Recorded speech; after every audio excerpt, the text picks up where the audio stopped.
ruega por nosotros. San Pablo, ruega por nosotros. Buenos días a todos. ¿Cómo amanecieron? Atardecieron, amanecieron, por lo que nos oigan luego en YouTube. Bienvenidos a todos y todas. Bueno, pues hoy vamos a estudiar la primera y segunda carta de San Pedro. San Pedro escribió así como más general a distintas comunidades.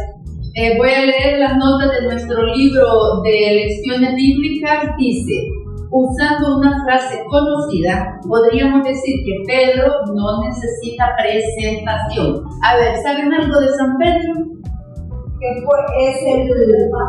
Fue nuestro primer papa y tenemos una secuencia ininterrumpida de papas desde San Pedro hasta el Papa León XIV. El primero que reconoce a Jesús como el Mesías. También, ¿verdad? Él le dice, tú eres el Hijo de Dios. Y él lo negó 3 veces. Lo negó 3 veces, tenía que decirlo. Lo negó 3 veces y lo reafirmó 3 veces, ¿verdad? Cuando él 3 veces me pregunta, Pedro, ¿me amas más que estos? A ver, una cosa más. Uno de los pilares de la iglesia. Sí, verdad, también con San Pablo es de los grandes pilares de la iglesia. Entonces tiene razón don José Miguel Miranda, ¿verdad? No necesita presentación San Pedro. ¿Cuál era su oficio? Pescador. Aquí está ya no. Betsaida. Era pescador, estaba pescando con su hermano Andrés. Cuando, y tu padre, ¿verdad? Cuando Jesús los llamó. Y qué bonito papá, ¿verdad? Que en vez de pelearse que se van a ir y ya no le van a ayudar, ¿quién le va a ayudar ahora al papá? Él lo deja ir, lo suelta. Qué bonita actitud también del padre de santos, santo también, ¿verdad? Porque soltarlo y dejarlo ir así de sencillo. Muy bien, y luego junto con Santiago y Juan acompañó a Jesús en varios sucesos importantes, como en la resurrección de la hija de Jairo, en la transfiguración y en la víspera de la crucifixión. Ya lo mencionamos, negó a Cristo 3 veces, pero lloró su pecado ante la mirada recriminatoria de Cristo. Lloró su pecado, se arrepintió, le dolió y confió en la misericordia de Jesús que lo iba a perdonar, ¿verdad? Hay en los evangelios y en Hechos muchos otros detalles interesantes que podemos ir a leer luego, o los vamos a ir mencionando luego. Tiene 2 cartas. La primera carta está dirigida a cristianos de distintas iglesias de Asia Menor. Tal vez durante la ausencia de Pablo, recordemos que San Pablo estuvo prisionero mucho tiempo, ¿verdad? Entonces, parece ser que San Pedro visitaba esas iglesias para reafirmarlos en la verdadera doctrina. Los exhorta a una vida de santidad para que sean piedra viva de la casa espiritual, cuya piedra angular es Cristo. Los llama linaje escogido, nación santa, pueblo de Dios, sacerdocio real. Y eso va dirigido también a nosotros, ¿verdad? En la segunda carta, Pedro previene a los cristianos contra los falsos profetas y doctores. Hemos encontrado, ya estamos finalizando las cartas del Nuevo Testamento y hemos encontrado varias cartas, ¿verdad?, en que se previene mucho sobre los falsos maestros, los falsos doctores. Además, les dice que deben esperar con una vida santa la segunda venida del Señor. Acuérdense que ellos estaban creyendo que era ya. Acuérdense que ya lo vimos en una carta anterior, que ellos hasta dejaron de trabajar porque pensaban que era ya. Y como San Pablo predicaba sobre la libertad de la ley, entonces también lo que querían hacer dinero con la falsa doctrina les reforzaban eso, ¿verdad? Y que podían vivir libremente sus vicios porque ya no estábamos sujetos a la ley. Entonces San Pedro toca también eso en esta carta. Vamos ya a nuestra Biblia. Voy a leer pocas notas de las explicaciones. La carta de Pedro tiene numerosos puntos de contacto, tanto con la carta de Santiago como con la carta de San Pablo. Al final nos informa que el redactor fue Silvano o Silas, uno de los responsables de la iglesia de Jerusalén, que luego acompañó a Pablo en sus misiones. No la escribió de puño y letras de San Pedro, sino Silvano o Silas. Con eso nos confirma la unidad de la fe desde los comienzos de la iglesia.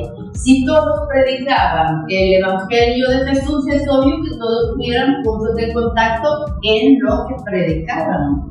Pedro, Santiago y Pablo eran los testigos incontestables de Cristo. Lejos de enseñar versiones diferentes del evangelio, inspiraban una predicación común del misterio cristiano a partir de datos intocables que se llamaban la tradición o la doctrina. En estas últimas cartas que hemos visto le hemos llamado la verdadera doctrina. Estamos hablando también de la tradición. La originalidad de esta carta se nota en los 3 puntos siguientes.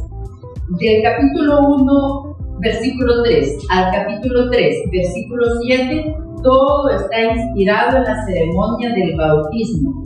Himnos, la homilía sobre el sentido del bautismo y el género de vida que llevan los nuevos bautizados. Está llamándonos también a nosotras, ¿verdad? ¿Qué tipo de vida llevan los bautizados? Segundo, la carta hace el elogio de un nuevo pueblo de bautizados, piedra viva del templo auténtico y sacerdotes de Dios para un culto espiritual. Con el bautismo, recordemos que somos constituidos, ¿verdad? Sacerdote, profeta y rey.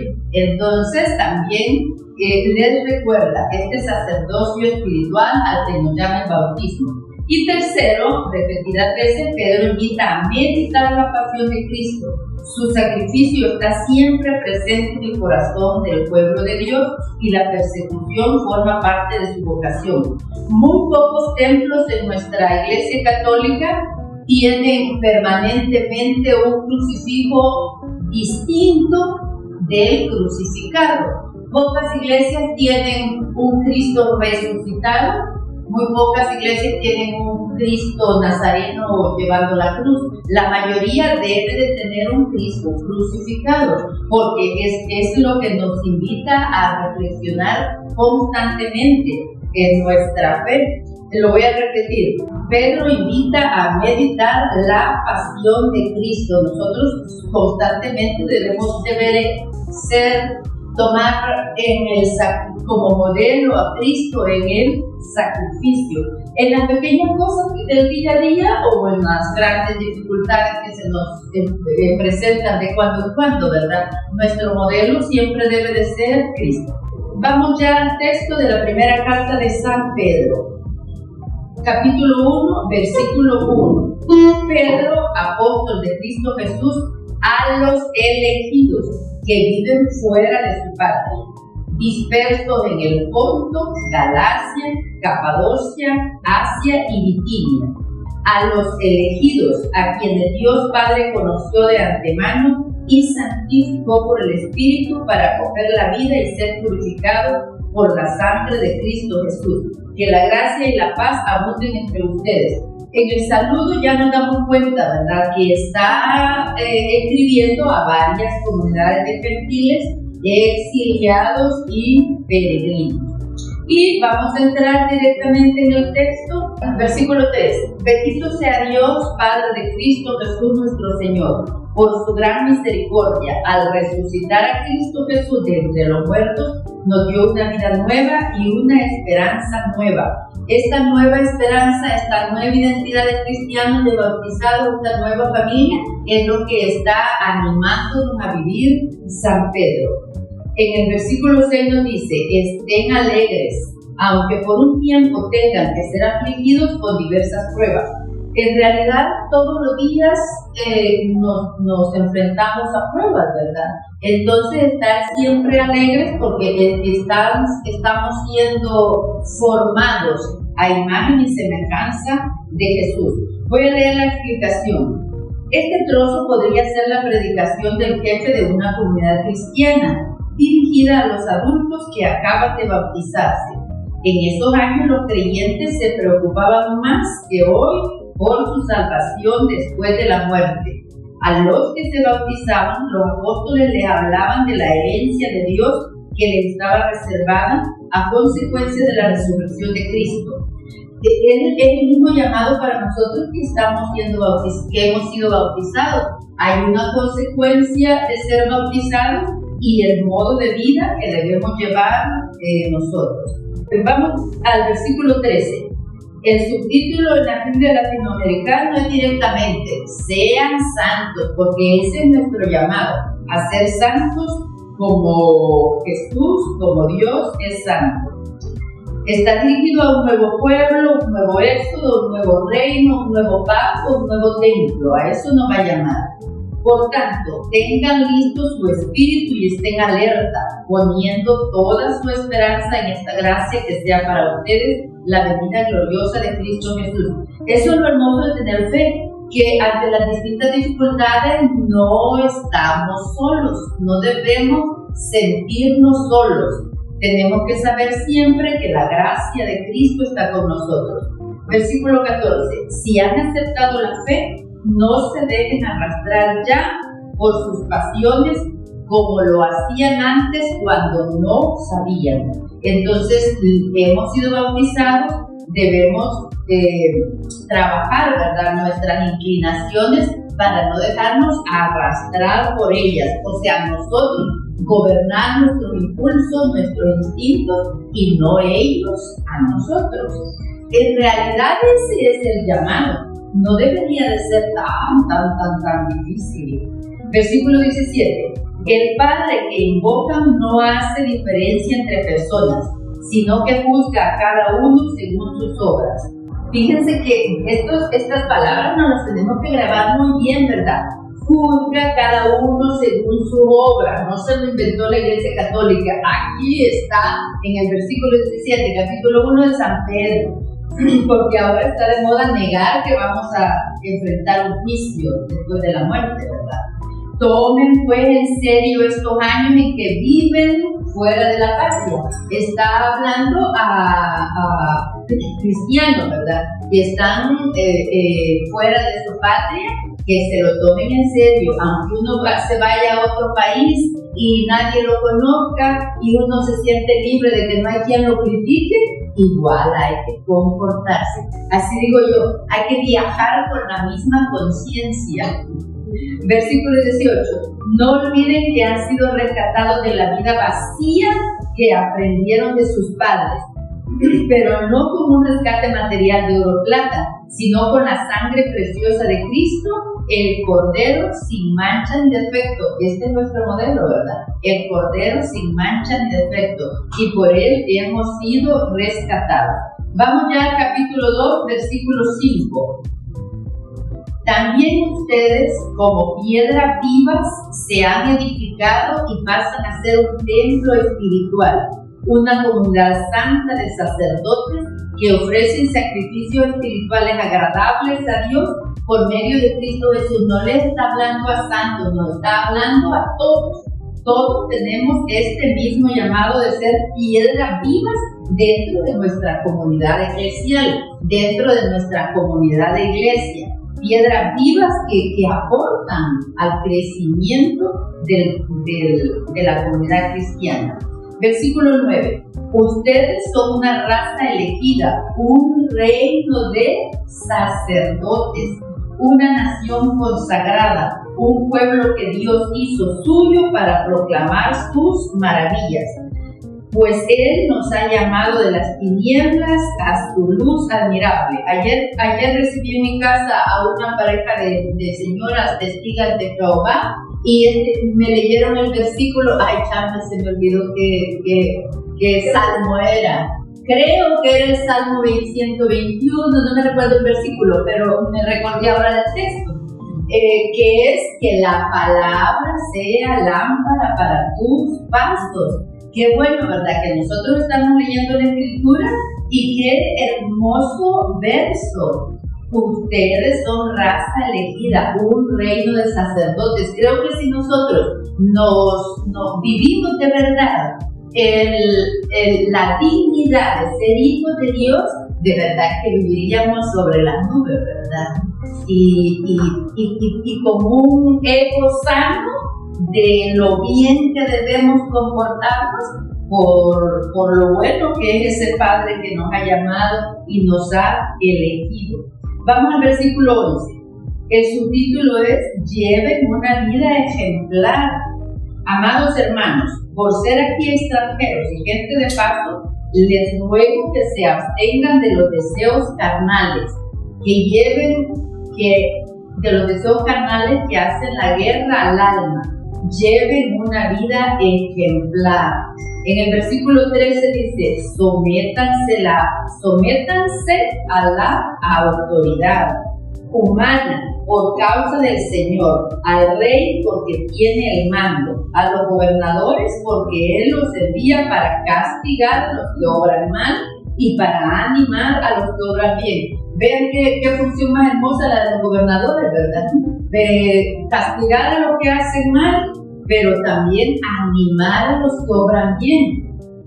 A veces un patrono que es explotador, al que trabaja bien lo latiga más para que dé más, ¿verdad? Eso no está bien.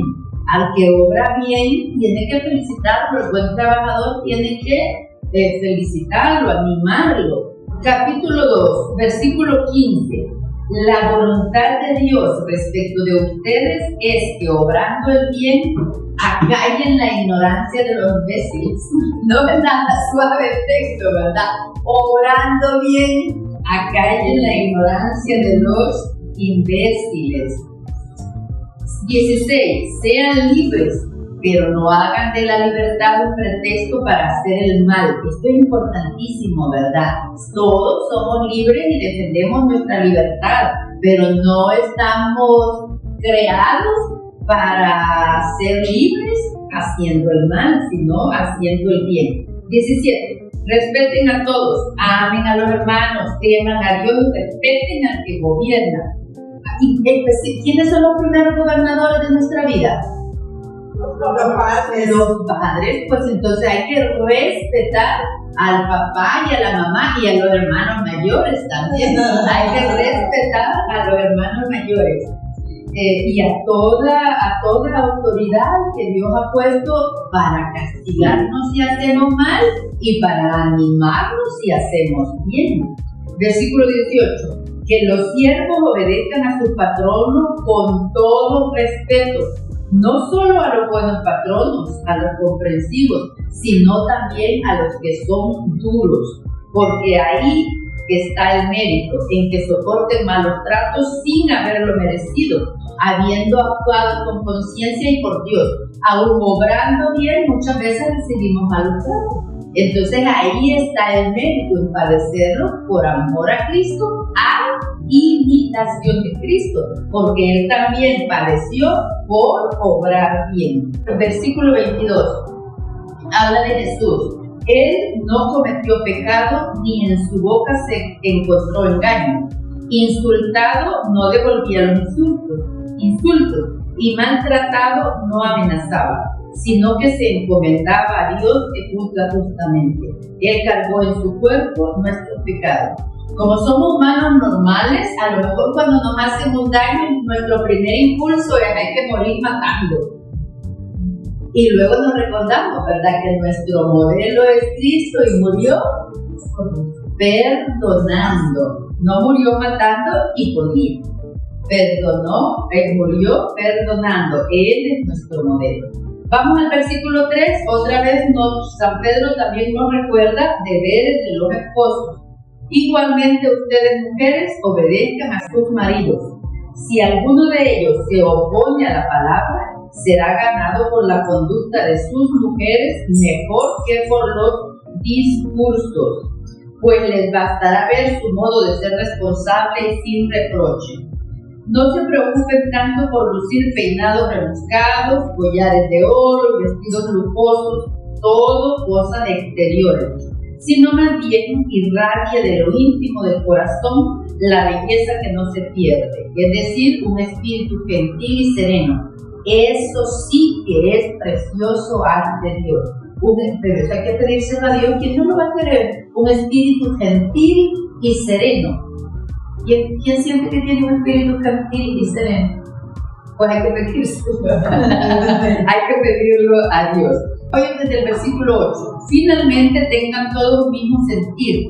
Compartan las preocupaciones de los demás con amor fraterno. Sean compasivos y humildes. No devuelvan mal por mal ni insulto por insulto. Más bien bendigan, pues para esto han sido llamados. Y de este modo recibirán la bendición. Sean piedras vivas, edifíquense.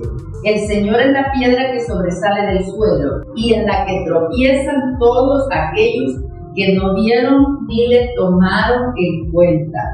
Jesús es, en un otro sentido, la piedra rechazada por los constructores, que pasa a ser la base del nuevo edificio. Los cristianos somos piedras vivas de esta iglesia, piedras vivas porque cada uno participa de la vida de Dios y porque cada uno juega el papel activo en la iglesia. Vamos al capítulo 3, versículo 13. No teman a las amenazas. ¿Y quién podrá hacerlos daño si se esfuerzan en hacer el bien?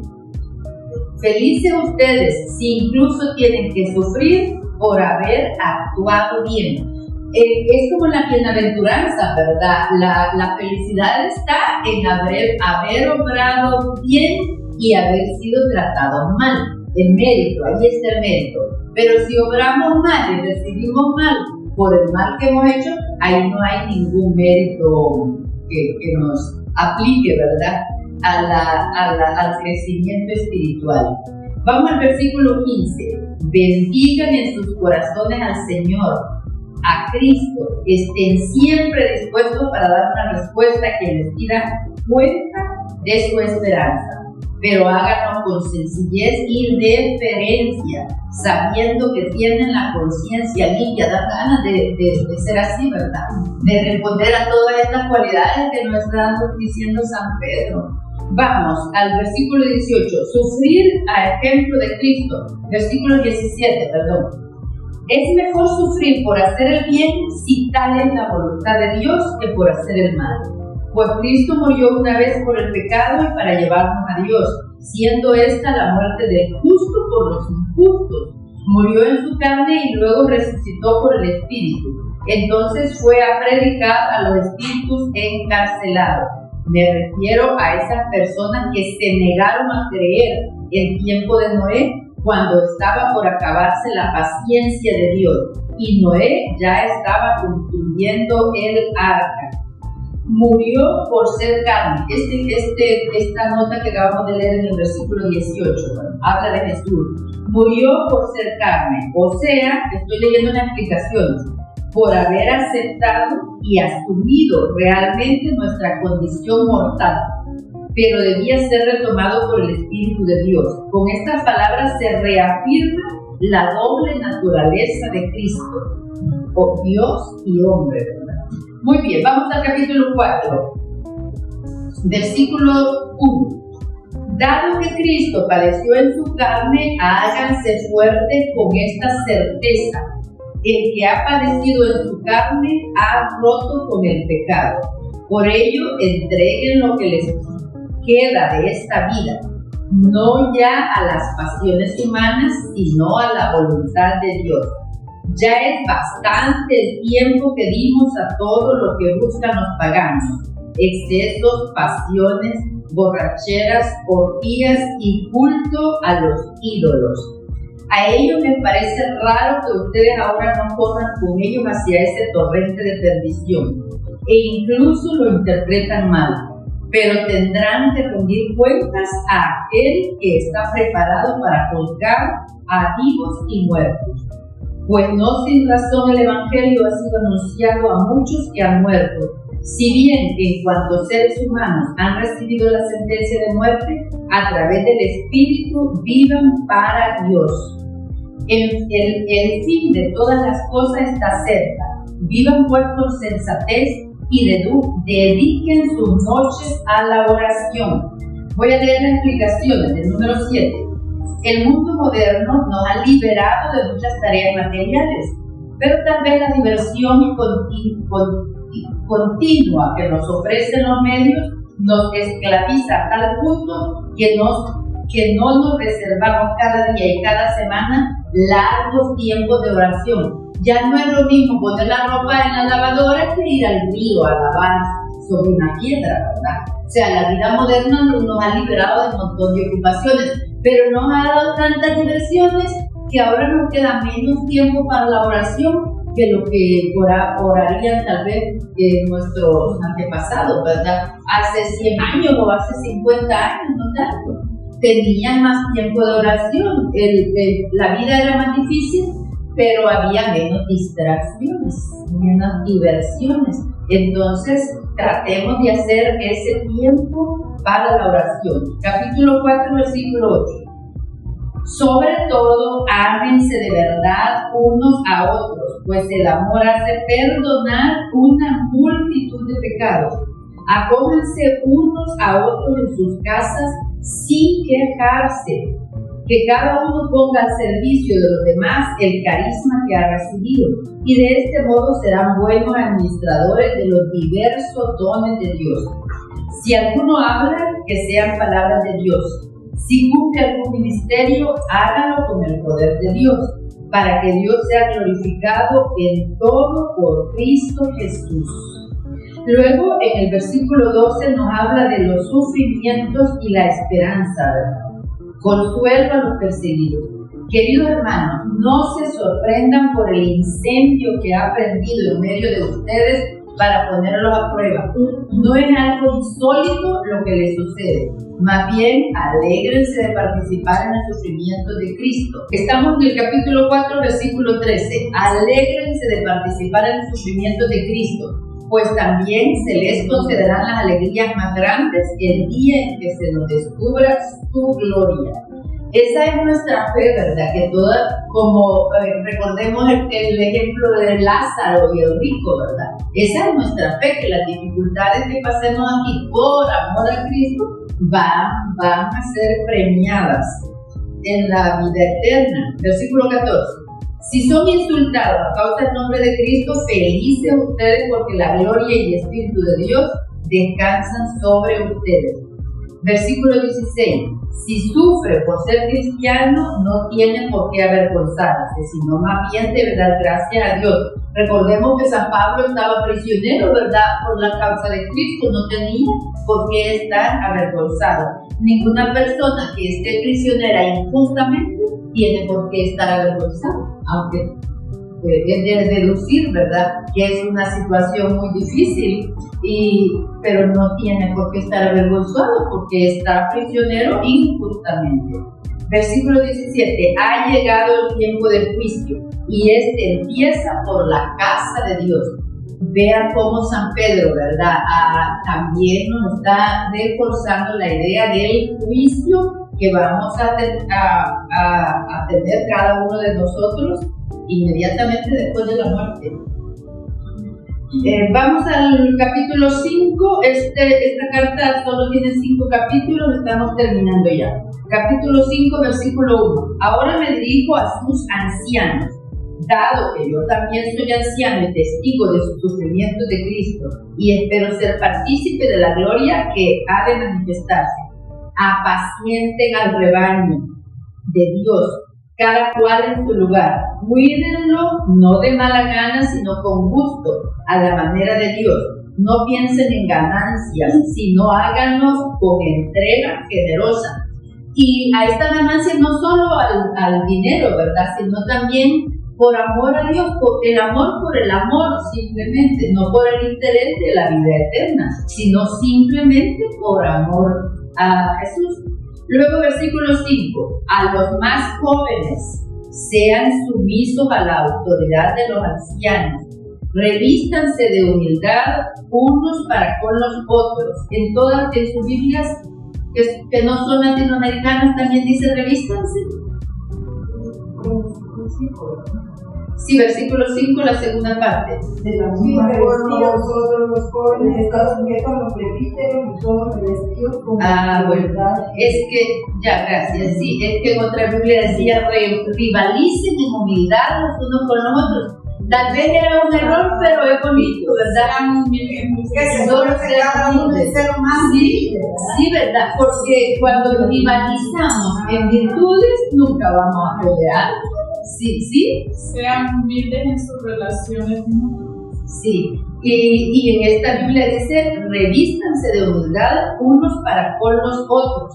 Y me gustó esa frase así, ¿verdad? Rivalicen en humildad unos con los otros. Rivalicen en bondad unos con otros, rivalicen en respeto unos con otros. ¿Habría pleitos?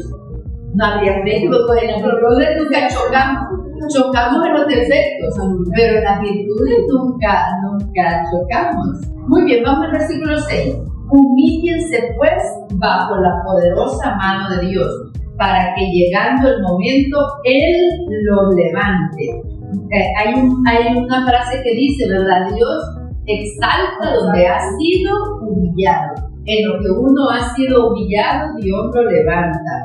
Depositen en Él todas sus preocupaciones, pues Él cuida de ustedes. Versículo 8. Sean sobrios y estén vigilantes, porque su enemigo el diablo ronda como león rugiente buscando a quien devorar, ¿verdad? Esta frase es muy popular. Aquí la encontramos, es de San Pedro. Resístanle firmes en la fe, sabiendo que nuestros hermanos en este mundo se enfrentan con sufrimientos semejantes. Dios, de quien procede toda gracia, los ha llamado en Cristo para que compartan su gloria eterna. Y ahora deja que sufran por un tiempo con el fin de amoldarlos, afirmarlos, hacerlos fuertes y conmovibles. Aquí tenemos 3 razones clarísimas, ¿verdad? Porque Dios permite nuestro sufrimiento, porque permite el sufrimiento de la humanidad entera. Lo voy a repetir. Para amoldarlos, afirmarlos y hacerlos fuertes e inconmovibles. Bueno, terminamos la primera carta de San Pedro. En la segunda carta de San Pedro vamos a encontrar que Pedro previene a los cristianos contra los falsos profetas y doctores que niegan a Cristo. Además les dice que deben esperar con una vida santa la segunda venida. Es que como ya habían entendido, desde las cartas de San Pablo lo vimos, ¿verdad? Habían entendido que la venida de Jesús era inminente, que regresaba ya. Y entonces ellos empezaban a burlarse. Están esperando y no vienen. Y llevamos 2000 años y todavía no vienen. Y entonces aquí nos dice San Pedro, no es porque Dios, ¿cómo está hoy de moda esta palabra? La procrastinación, ¿verdad? No es porque Dios sea procrastinador, que lo deja todo para última hora. ¿Por qué será?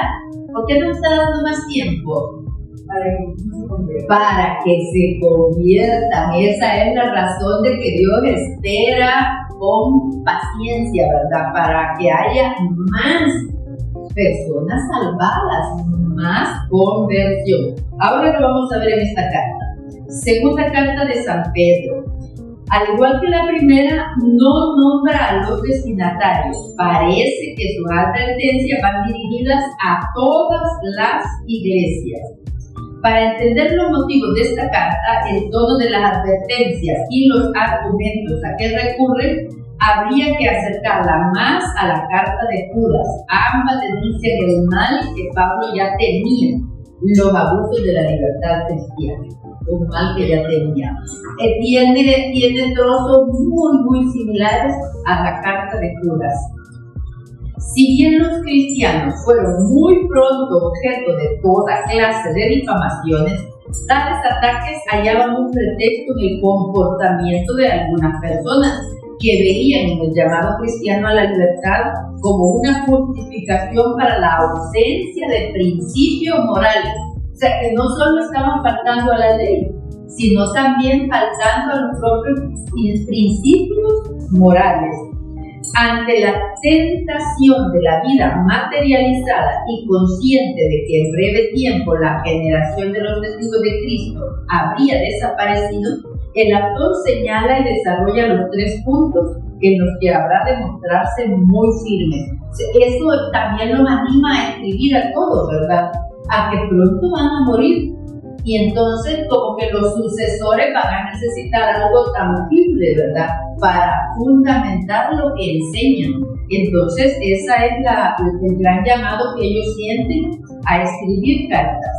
Primero, mantener la fe tal como la enseñaron los testigos de Jesús, que son los apóstoles, que los sucesores enseñen lo que los apóstoles atestiguaron.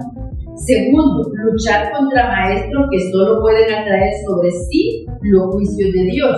Y tercero, mantener entre los creyentes la espera de la segunda venida de Cristo. Y lo han hecho muy bien, ¿verdad? Porque 20 siglos después todavía estamos esperando. Y ya nosotros ya no esperamos que sea inminente. Esperamos que sea cuando sea la voluntad de Dios preparados. Esta carta contiene afirmaciones definitivas sobre algunos puntos importantes de la fe. Su aceptación en el canon por la Iglesia ha sido bastante tardía, pero eso no quita que sea palabra de Dios como los demás libros del Nuevo Testamento. Vamos con el saludo. Capítulo 1, versículo 1. Carta de Simón Pedro, servidor y apóstol de Cristo Jesús, a todos aquellos que tuvieron la suerte, como la tuvimos nosotros, de recibir una fe tan preciosa y ser justificados por nuestro Dios y Salvador Jesucristo. Que la gracia y la paz se les aumente día en día junto con el conocimiento de Dios y de Jesús nuestro Señor. Qué hermoso saludo, ¿verdad? Y qué deseo tan bonito. Nosotros le tenemos que desear esto a toda la humanidad, que la gracia y la paz se les aumente día en día junto con el conocimiento de Dios. A la mamá, cuando sus hijos se portan mal y le piden paciencia a Dios, yo siempre les digo, no, pídele sabiduría para ellos. Hay que pedirle sabiduría para el prójimo, que nos quita la paciencia. Preparemos nuestra mente y nuestro corazón, porque vean cómo de fuerte empieza, ya venía calentando motores San Pedro en la primera carta. Vamos a prestar mucha atención, capítulo 1, versículo 5. Por esto, pongan el máximo empeño en incrementar su fe con la firmeza con el conocimiento con el dominio de los instintos, el dominio de los instintos con la constancia con la piedad con el amor fraterno y el amor fraterno con la caridad. Serán palabras de San Pedro, estas tan elevadas. ¿Verdad que nos sentimos más inclinadas a pensar que son palabras del Espíritu Santo? Estas palabras me saben más directamente a palabras del Espíritu Santo que a palabras de San Pedro. ¿Sí? Voy a repetirlas. Versículo 5. Pongan el máximo empeño en incrementar su fe con la firmeza con el conocimiento con el dominio de los instintos, el dominio de los instintos con la constancia con la piedad con el amor fraterno y el amor fraterno con la caridad. Si tienen todas estas virtudes en forma eminente, no serán inútiles ni estériles, sino que más bien alcanzarán el conocimiento de Cristo Jesús nuestro Señor. Fíjense qué importante, ¿verdad? Nos está diciendo, sean firmes, tengan conocimiento, tengan constancia, y así no serán inútiles. O sea que si no perseveramos en nada, no nos formamos en nada, no tenemos firmeza en nada, no dominamos nuestros instintos, contrarios a eso, somos inútiles. Muy bien. Vamos al versículo 10. Por lo tanto, hermanos, esfuércense por confirmar el llamado de Dios que los ha elegido. Qué bonito cómo hace énfasis San Pedro, ¿verdad? En que hemos sido elegidos. No estamos aquí por casualidad, estamos aquí porque Él nos está llamando y nos está eligiendo. Vamos al versículo 16. Las bases de la fe. En efecto, no hemos sacado de fábulas o de teorías inventadas lo que les hemos enseñado sobre el poder y la venida de Cristo Jesús, nuestro Señor. con nuestros propios ojos hemos contemplado su majestad. Por eso era tan importante, ¿verdad?, que los sucesores estuvieran muy firmes en la enseñanza de los apóstoles, porque ellos habían sido testigos oculares. Dice, con nuestros propios ojos le hemos visto. Voy a leer las explicaciones. No hemos sacado de fábulas o de teorías inventadas lo que le hemos enseñado. La fe no se fundamenta en razones y teorías.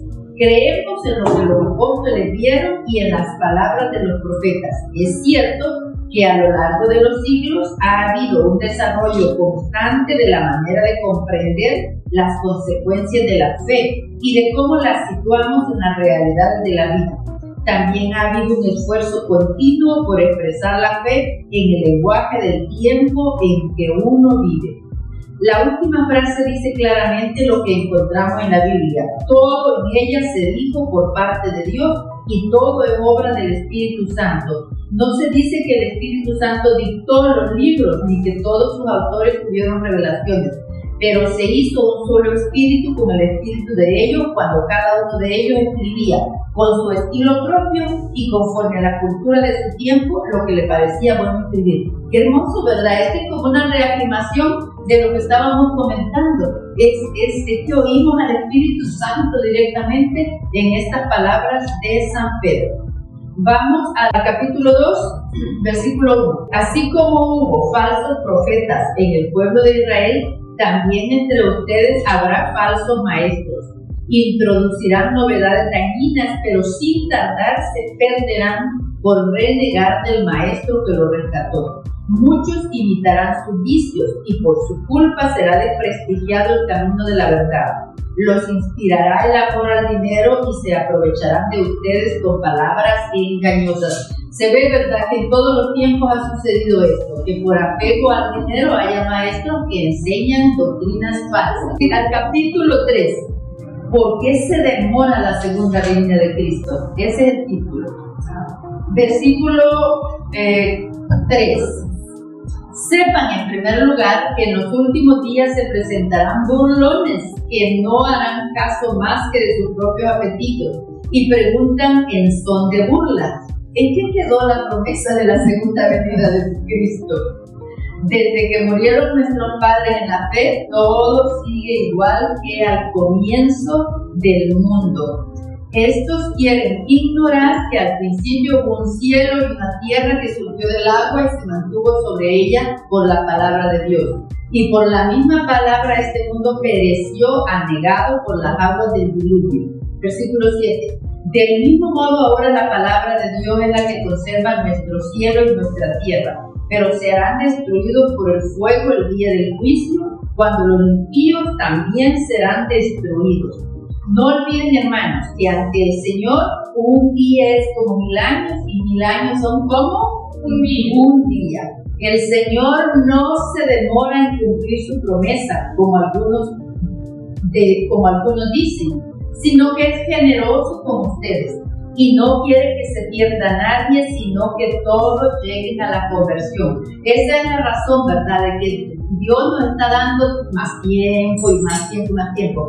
Pero si el universo tiene tantos millones de años y la humanidad tiene tantos miles de años, 2000 no es mucho. Es que nosotros vemos desde nuestra estrechez, ¿verdad?, desde nuestro reducido entendimiento, pero con pocos datos que veamos, en realidad 2000 años es poquísimo en relación a la creación entera. Voy a leer la explicación. La respuesta es doble. Por una parte, Dios no mide el tiempo como nosotros lo hacemos. Puede presentar algo como muy cercano y no realizarlo en el momento. Por otra parte, si el tiempo se nos hace largo, no por eso vamos a dejarnos de estar, sino que debemos aprovechar la misericordia de Dios, quien nos da tiempo para una conversión mejor. En la actualidad, la mayoría de los cristianos no piensan mucho en el regreso de Cristo. ¿Será porque nos parece algo lejano o porque no lo deseamos? Que nos dé más tiempo de diversión. Vamos al versículo 11. Si el universo ha de descomponerse así, ¿cómo deberían ser ustedes? Les corresponde llevar una vida santa y piadosa, mientras esperan y ansían la venida de Dios. Eso es lo que nos corresponde a nosotros, ¿verdad? Llevar una vida santa y piadosa. Versículo 14. Con una esperanza así, queridos hermanos, esfuércense para que Dios los encuentre en su paz, sin mancha ni culpa. Consideren que la paciencia de Dios, de nuestro Señor, es para nuestra salvación. Para eso nos está dando tiempo para que nos vayamos puliendo más, formando mejor, siendo más firmes, aumentando nuestro conocimiento. En el versículo 18 dice: crezca en la gracia y en el conocimiento de nuestro Señor y Salvador Jesucristo. A Él la gloria, ahora y hasta el día de la eternidad. Amén. Voy a leer la última explicación del versículo 15. Consideren que la paciencia de nuestro Señor es para nuestra salvación. El párrafo que se refiere a Pablo demuestra que ya en este momento las cartas de Pablo tenían en la iglesia la misma autoridad que los antiguos libros sagrados o el Evangelio, las otras escrituras. También la iglesia se preocupaba de las interpretaciones erróneas que uno podía sacar de los lugares en que Pablo no se expresaba claramente. Acordémonos, ¿verdad?, que ya ellos querían vivir libremente, amparados en que ya Pablo decía que la ley ya no estábamos bajo la ley. ¿Alguna pregunta? ¿Ninguna? ¿Todo claro? Gloria a Dios y al Espíritu Santo. Pues terminamos. Muchísimas gracias. La próxima semana, primero Dios, estudiamos las 3 cartas de San Juan. Dios te salve María, llena eres de gracia, Señor. Todas las mujeres, Dios es el fruto de tu vientre, Santa María, Madre de Dios, ruega por nosotros pecadores, ahora y en la hora de nuestra muerte. Señor, ruega por nosotros.